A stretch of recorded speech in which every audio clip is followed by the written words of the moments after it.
Locked On Bruins, your daily podcast on the Boston Bruins. Part of the Locked On Podcast Network, your team every day.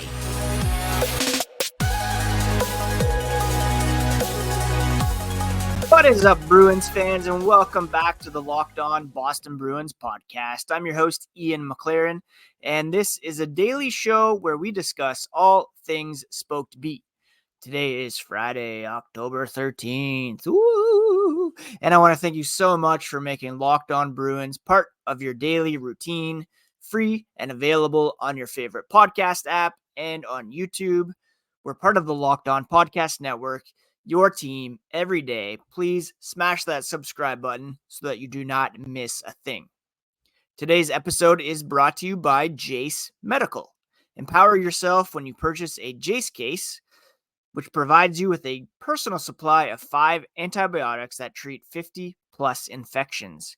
Get yours today at jasemedical.com. That's Jase medical.com. If you are on social media, you can find the podcast at Locked NHL Bruins, and you can find me, my dad jokes, hockey thoughts, at Ian C. McLaren. I hope you've all had a great week. Thank you for joining me on the podcast. And let's get into today's episode, shall we? Where the Bruins last night announced the All-Centennial Team, which is comprised of the most legendary players in franchise history, as voted upon by an independent committee of journalists, media members, historians, members of the hockey community. Now, this 20-player roster was selected from the historic 100 list that was revealed a little while back, featured 12 forwards, 6 defensemen, and 2 goaltenders. So it's a bit limiting in terms of the positional availability, but they were able to put together this 20-man roster.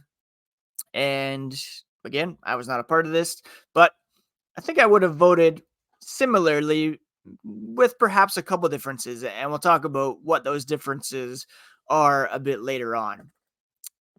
Who did make it? Well, a bunch of the people that you would fully expect to be on there. Patrice Bergeron, 1,294 career games, over 1,000 points, member of the 2011 Stanley Cup team. He was captain, 6-time Selke Trophy winner. No argument for Patrice Bergeron. Johnny Busick was also on the list, as was Wayne Cashman. Bill Cowley, who not a guy that I was super familiar with before this process, but I talked about him when I discussed the 100 list, a guy who really does stand out as worthy. He was a 2-time Stanley Cup champion, team captain, and Hart Trophy winner, Art Ross Trophy winner. When he retired in 1947, he was the NHL's all-time assist and points leader. Phil Esposito is on the list. Multiple Hart Trophy winner, Art Ross winner, multiple Stanley Cup champion. Definitely worthy of being on there. David Krejci made the list. Perhaps a bit of a surprise. Not really, considering he's a Stanley Cup champion. He led the league in playoff scoring in 2011 and 2013. No individual awards to his name, but still very much worthy of being on this list. Brad Marchand made the list. Current captain, Stanley Cup champion, all-time leader in overtime goals and shorthanded goals for the Bruins. Rick Middleton, nifty, co-captain, led the Bruins in scoring 4 consecutive seasons. Cam Neely, my personal favorite player growing up, led the team in goals for 7 of his 10 seasons, including 3 50-goal campaigns. Masterton Trophy. He did not win a Stanley Cup, but he won as president in 2011. You had Terry O'Reilly on there. David Pastrnak made the list. On a trajectory to becoming an all-time Bruins great, already on the All-Centennial Team. First Bruin since 1974-75 to lead the league in goals back in 2020. Second Bruin in franchise history with a 60-plus goal season. Second in team history with 15 career hat tricks already. The final forward was Milt Schmidt, captain from 47 to 54, Hart Trophy winner, Hall of Famer. Again, can't argue. He also is the only person in team history to serve as a player, captain, coach, and GM. Pretty impressive. On defense, Ray Bourque, all-time leading scorer among defensemen, multiple Norris Trophy winner, only missing that Stanley Cup on his resume with the Bruins. Zdeno Chara, former captain the team to a Stanley Cup, won a Norris Trophy, Mark Messier Trophy. You have Dit Clapper on the list. Only Bruin to play on 3 championship Boston teams. That's pretty legendary. Bobby Orr. I mean, what can you say? Multiple Stanley Cup winner, Conn Smythe winner in both those years. One of the best players of all time. You also had Brad Park on the list. Hall of Famer. He, in 8 years with the team, led all Bruins defensemen in goals, assists, and points. Yeah, okay. And then you have Eddie Shore, captain from 35 to 36, only defenseman in league history to win the Hart Trophy 4 times. In net, you had Frank Brimzik, guy from the 30s, won the Calder Trophy, Vezina, and also won 2 Stanley Cups. Hard to argue. They also put Jerry Cheevers on the list. He won the Cup with the Bruins in 70 and 72. And this is one area where I kind of disagree with the Bruins, and I'm going to discuss who I think should have been on the list coming up after the break. But, over 100 years, it's very difficult to narrow it down to 20 players. And a hearty congratulations to all these guys on the list. Some true legends in here, although there were a couple players that I wish were there, and we'll touch on them here coming up after the break. Everyone should be empowered to care for themselves and their loved ones during the unexpected. That's why Jase Medical offers the Jase Case. The Jase Case provides 5 life-saving antibiotics for emergency use and gives you peace of mind so that you are not just hoping that you have access to medication in an emergency. Jase Medical makes sure you have the medication on hand. Jase Medical is simple. They handle everything from the online evaluation to licensed pharmacy, medication delivery, and ongoing consultation and care. So do not get caught unprepared. Get 20% off life-saving antibiotics today from Jase Medical by using my code LOCKEDON at checkout at jasemedical.com. That's JASE medical.com. Use promo code LOCKEDON to get $20 off life-saving antibiotics today. Thank you once again for making Locked On Boston Bruins part of your daily routine. The podcast is free and available on your favorite podcast app and on YouTube. Part of the Locked On Podcast Network, your favorite team every single day. All right, now in talking about Bruins players who were not named to the All-Centennial Team, I mean, there's one guy that pops out for sure to me. There was a couple players who had their numbers retired who didn't make it. On my personal list, again, I didn't have a say in this, but I had Lionel Hitchman, who's number 3, has been retired by the Bruins on my list over Brad Park. Partnered with Eddie Shore, played a huge role in a very defensive role on some of the best Bruins teams in history, came second in Hart Trophy voting, served as the captain of the Stanley Cup champion Bruins in 1929. Another guy whose number is retired, who's not in the all-time Centennial Team, is Willie O'Ree. Now, you can argue that he played minimal games for the Boston Bruins, therefore not necessarily a franchise legend, but there's a couple pieces to his story that are legendary to me. First, of course, he was the inaugural black player in the NHL.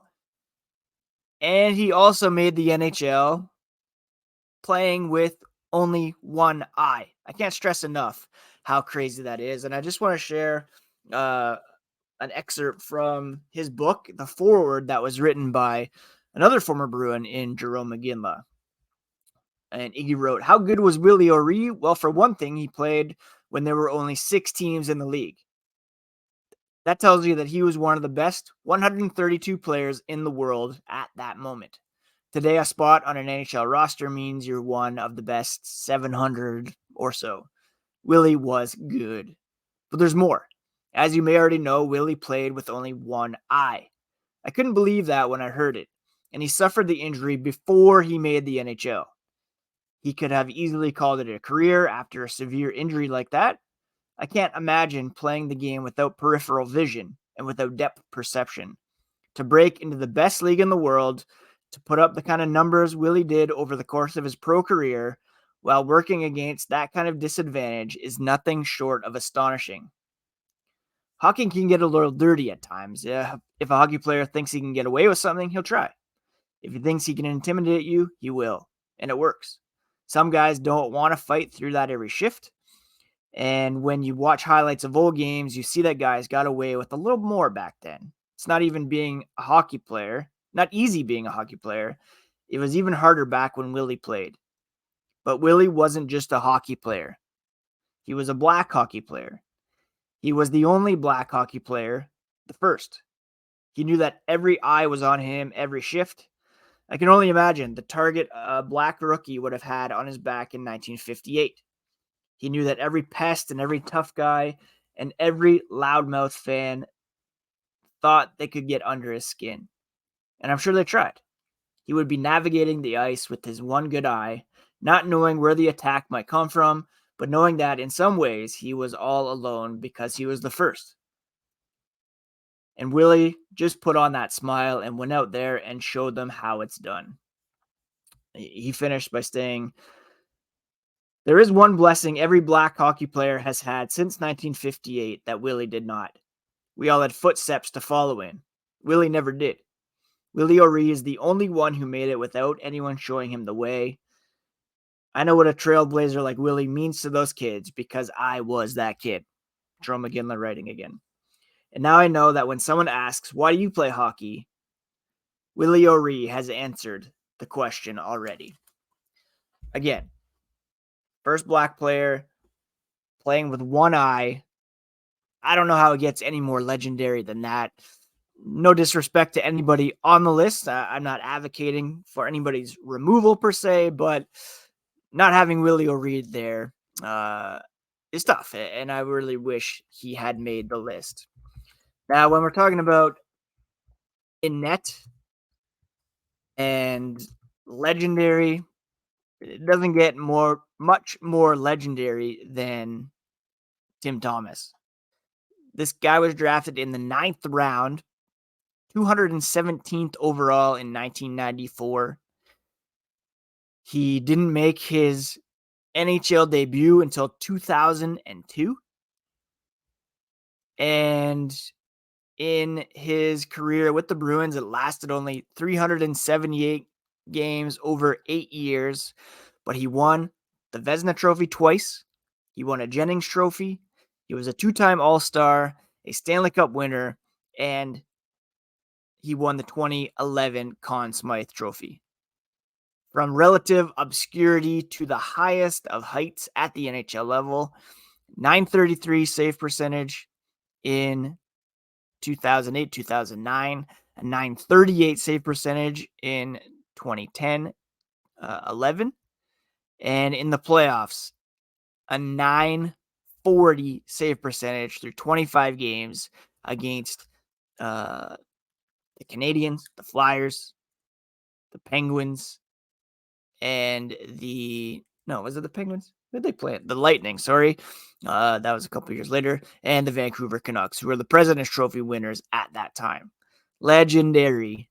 I dare say. Now, you can make an argument for Tuukka Rask to be on there as well. He leads the Bruins in many goaltending categories. He has the most wins in franchise history. He had an unbelievable career save percentage. Let's just look at the goaltending here. He leads the Bruins in games played for a goalie, wins, shots against, saves. No longer the highest save percentage in franchise history. Linus Ullmark has that at 929 at the moment. Tim Thomas, Tuukka Rask, both at 921. Jeremy Swayman just behind at 920. But still, right up there. And he had amazing playoff stats as well. Of course, he did not win a Stanley Cup as the starter, but he was still a member of the team back in 2011.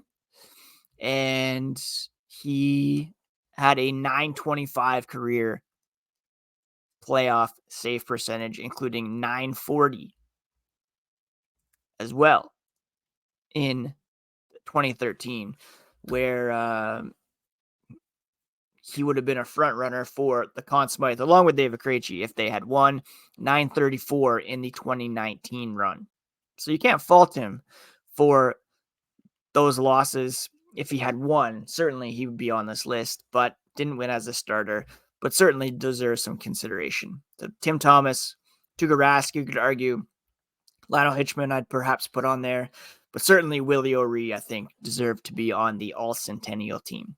Let me know what you think. Hit me up on social media at Ian C. McLaren, at LOCKEDON Bruins, or drop a comment on YouTube, and we can continue the discussion there. Coming up after the break, we're going to preview tomorrow night's game between the Bruins and the Nashville Predators. The NHL has never been more exciting than it is now, with studs like Connor McDavid, Jack Hughes, David Pastrnak, and more.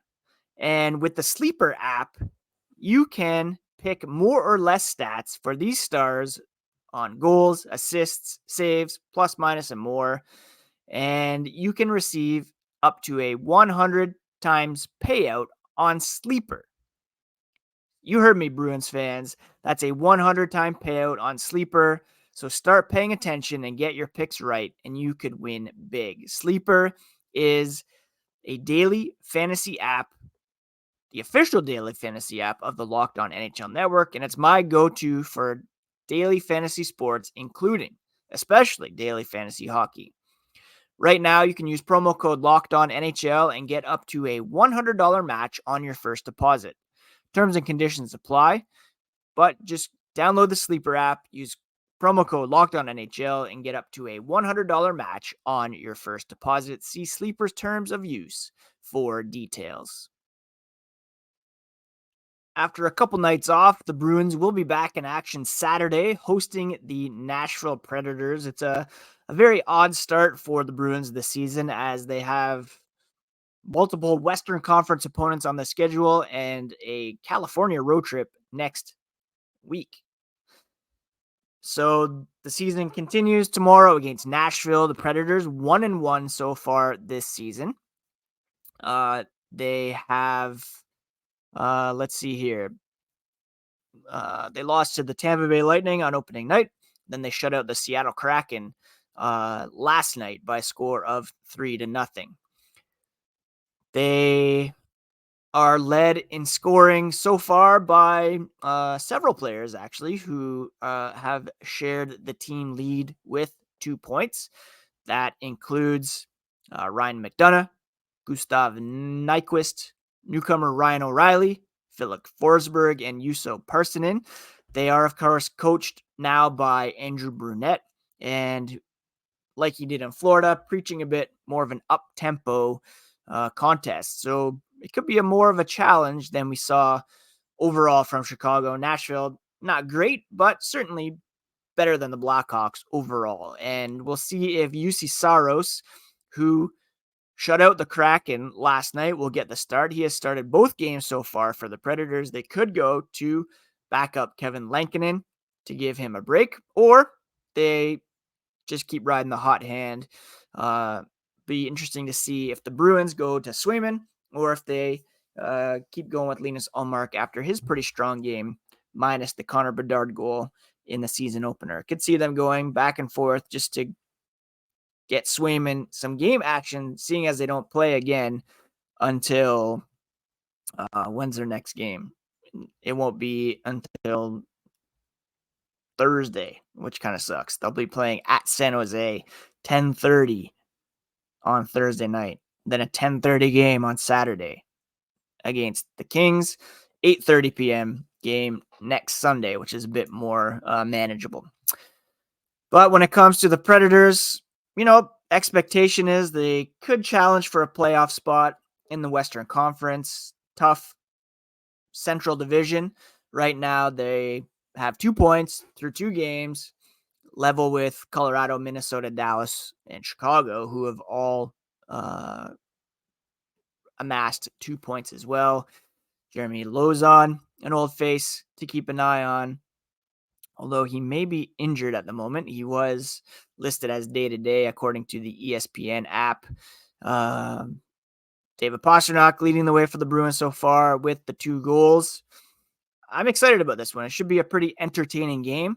The Predators, I have a couple of Predators on my keeper fantasy team in Roman Josi and Philip Forsberg. Not saying I'd like the Bruins to win while those guys put up some points, but I'm not saying that either, if you know what I mean. Bruins, Predators, Saturday night, 7 p.m. Get excited. Again, the Bruins don't play an Eastern Conference opponent until Saturday, October 28th.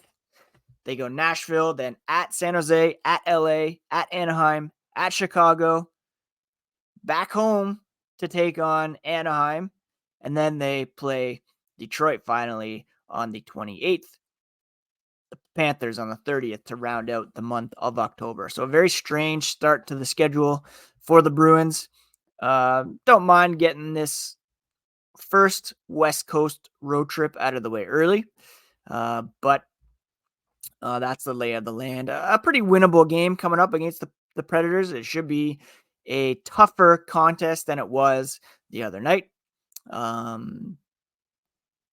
Bruins, of course, had a stellar home record last season, 35-5-5. And they'll look to keep that home success going after the opener win against the Chicago Blackhawks the other night. Thank you so much for tuning in to this week's batch of episodes. Really do appreciate the ongoing support. I hope you have all had a great week. Some heaviness in the world this week.